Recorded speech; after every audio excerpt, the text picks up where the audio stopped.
Hi friends, இன்றைக்கி நல்ல டேஸ்டான ஹெல்த்தியான ஆட்டு ரத்த பொரியல் தாங்க செஞ்சுருக்கிறேன். இரும்பு சத்து அதிகமாக இருக்கிற ஆட்டு ரத்த பொரியல் எப்படி செய்கிறதுன்னு பார்க்கலாம் வாங்க. இன்றைக்கி ஆட்டு ரத்தம் வாங்கிட்டு வந்துட்டு இதை நல்லா கழுவி இருக்கிறேங்க தண்ணியில். இது நல்லா கெட்டியாயிரும். அதுக்கப்புறம் இது மேலே நல்லா தண்ணி ஊற்றி கழுவிடலாம், ஏன்னா சின்ன சின்ன முடியெல்லாம் இருக்கும். இப்போ கழுவி எடுத்தாச்சு. இதுக்கு தேவையான தாளிப்பு ரெடி பண்ணிடுறேன். இப்போ 2 ஸ்பூன் அளவுக்கு எண்ணெய் சேர்த்துட்டு எண்ணெய் நல்லா சூடானதுக்கப்புறம் சோம்பு சேர்த்து பொரிய விட்டுறேன். இதில் கட் பண்ணி வச்சுருக்கிற ஒரு பெரிய வெங்காயம் சேர்த்துக்கிறேன். இப்போ 2 வரமிளகாய், கொஞ்சம் கருவேப்பிலை சேர்த்து இதை நல்லா கலந்து விட்டுடலாம். நாங்கள் போடுற வீடியோ உங்களுக்கு யூஸ்ஃபுல்லாக இருக்குது அப்படின்னு நம்ம சேனலை சப்ஸ்கிரைப் பண்ணிக்கோங்க. இப்போ இது நல்லா கலந்து விட்டாச்சு. இதில் கொஞ்சமாக இஞ்சி பூண்டு பேஸ்ட்டு சேர்த்து இதையும் நல்லா கலந்து விட்டுறேன். இந்த வீடியோ உங்கள் ஃப்ரெண்ட்ஸுக்கும் யூஸ்ஃபுல்லாக இருக்குது அப்படின்னா வீடியோவை ஷேர் பண்ணுங்கள், லைக் பண்ணுங்கள், கமெண்ட் பண்ணுங்கள்.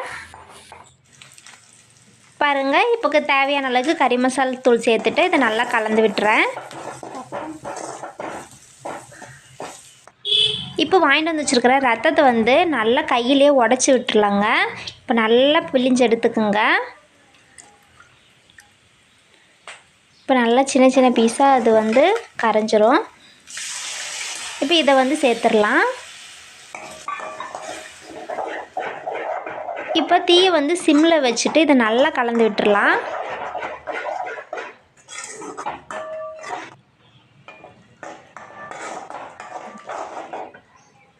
இப்போ இதுக்கு தேவையான அளவுக்கு உப்பு சேர்த்துக்கிறேன்.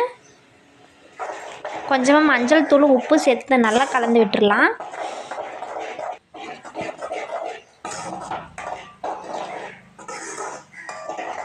பாருங்கள், மீடியம் ஃப்ளேம்லேயே இருக்கட்டும், இல்லைன்னா அடி பிடிச்சிரும். இதை நல்லா கலந்து விடும்போது பாருங்கள், இங்கே இருக்கிற தண்ணியெல்லாம் சுண்டி நல்லா வெந்து வந்துடும். அவ்வளோதாங்க, இரும்பு சத்து அதிகமாக இருக்கிற ஆட்டு ரத்த பொரியல் ரெடி ஆகிடுச்சு. லாஸ்ட்டாக மல்லித்தலை தூவி இறக்கிடலாம். தேங்க்ஸ் ஃபார் வாட்சிங். Bye friends.